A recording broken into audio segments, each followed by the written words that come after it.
دا شی اخورم جی دا هم 200 روپۍ دې سره څه ګزاره وشي؟ جی بس هېڅ په پته یې نه پوهېږم دا 9 کاله دا ما وخوړ جی د وړو 3 توړې د دې پلتو نه ما ډکې کړي دي او په تنور مې اوسېدلي نور بې وسه یم نور نه شم کولی یا دې خدای هغه خپل ځای راکړي او یا مې دې الله د خپل نیک عمل لپاره روغ کړي د بد عمل لپاره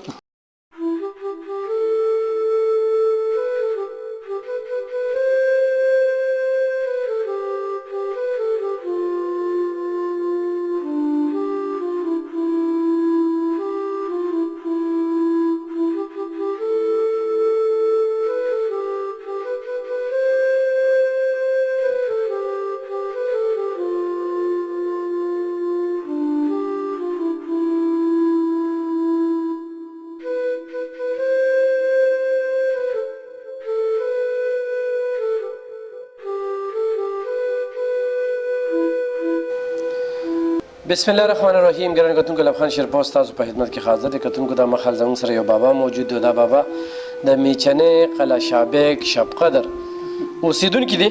حقیقت دا دی، دا حقیقت دی او دې نه سترګې نه دي پټول پکار. انسان باندې الله پاک مختلف امتحانونه هم راولي، خپل غلطۍ هم ورته ښایي او د ژوند ستړی هغې کې ماضي او مستقبل ورته خو هم ښایي. همدغه شان یو بابا چې د هغه ځای نه په څومره سختۍ سره به دلته را رسېدلي، کومه بیماري چې پرې لګېدلې ده. 6 بچي دي خو دا وخت ورسره یو بچی هم نه دی راغلی. نو دا د الله پاک دې هم د داسې داسې رنځونو نه مرضونو نه وساتي. خو دا حقیقت دی چې څه کرې هغه به ریبې. نو د مشرانو قدر وکړې، ځینې چې بیا هم هغه مشرانو شانتې عزت یې وکړې چې بیا هغه شانتې جوړ شي. ډېره ګرانه ده. بابا د کوم ځای ته؟ زه قلعه شابک ته شکوروم. ستا څو بچي دي؟ ما چې 6 دامن دي او 3 میلیونه دي. 3 لوڼه مې واده شوي دي، 4 له مې ودونه کړي دي او دا 2 راته همداسې دي. یو په 6 زامنو کې ته درپدرې؟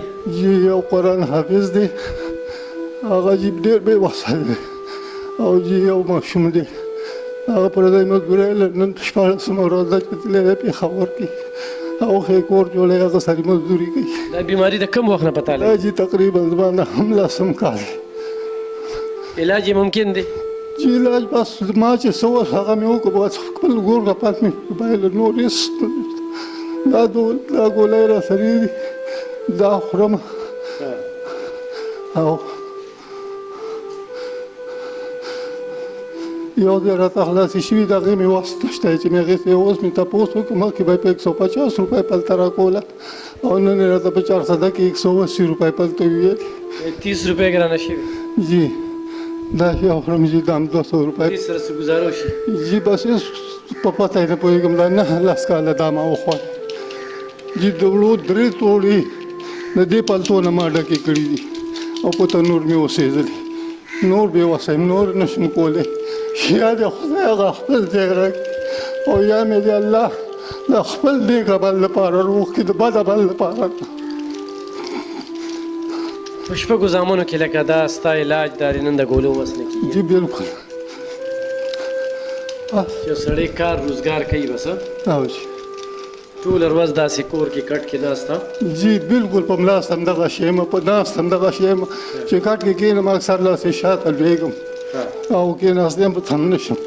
بس دغه مې حل دی. جي ګرځېدل هم ډېر ګران دي. ګرځېدل جي بس تاسې ولیدل الله ولیدل او تاسې ولیدل نو بس دغه زما میتیازې چې کوم نو داسې وخت راشي چې زه پرې دا خپل لاسونه وینځم پته شو میتیازه.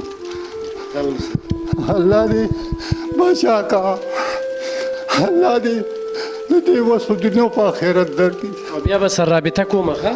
بس جي زما د خدای سره شته، زه تاسې ته راغلی یم زما د خدای سره ده، نور اسره مې نشته. بس نور مې د الله نه د مرګ سوال دی.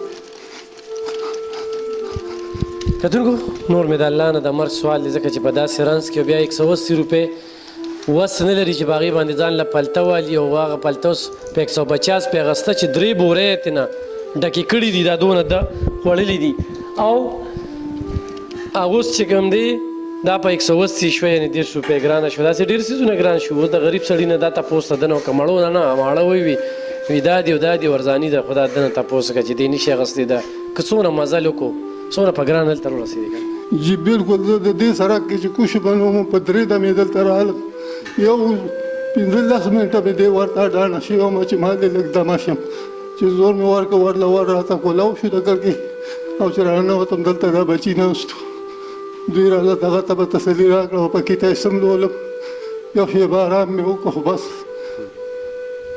نور نشم ټینګېدی غرمه م خو ما دې دا لمونځ وکړم بس بیا به ځم خو الله تاسې راوستی کتونکو خو ستاسو مرستې را سره وي دا خلک به رانه بېنوا نه ځي دوی به ځان له دا ګولۍ دا هر څه اخلي دا هغه سر نه دلته کې راغی په شپږو بچو کې نن در په در دی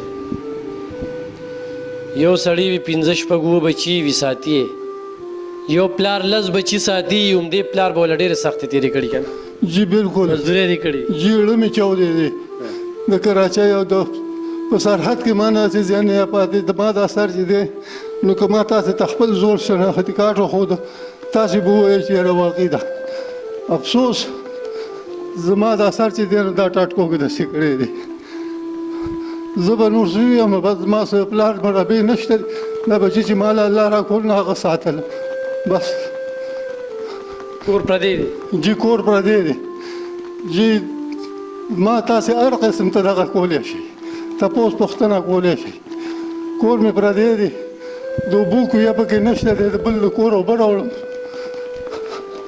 بجلي هغه د حکومت نه د غلا بجلي ده هغه راته بس وړو یارانو دوستانو لګولې ده نور به دا الله سره ده هېڅ نشته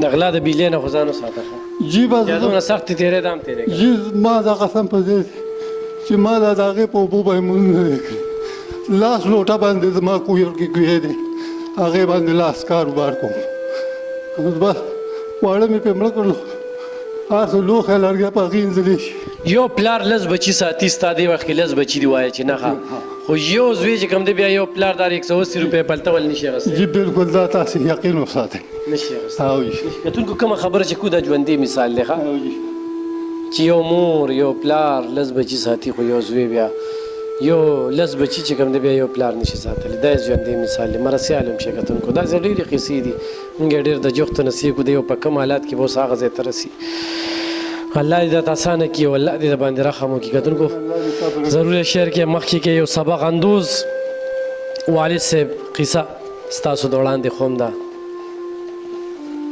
عبرت پته اخلو د خپلو مشرانو به قدر کوو خو جون کې غلطۍ کېږي د هغې صله نن تا ته ملاویږي جی بالکل د دې نه به انکار نه کوو بالکل جی صحیح خبره ده خو زه دا قسم خوړی شم چې ما د خپل ځان په ځای باندې که چا په ما سره مات کړی دی خو ما د هغه ګرېوان ته لاس نه دی جوړ د ځان لپاره بیا د الله یو امتحان دی بس جی د الله د یار دوست لپاره منډه والې ده د الله د رضا لپاره خو د ځان لپاره هم چاته دا بد نه دي ویلي او جی کتونکو ضرور شعر کې ډېره مننه کوم خوشحاله اوسئ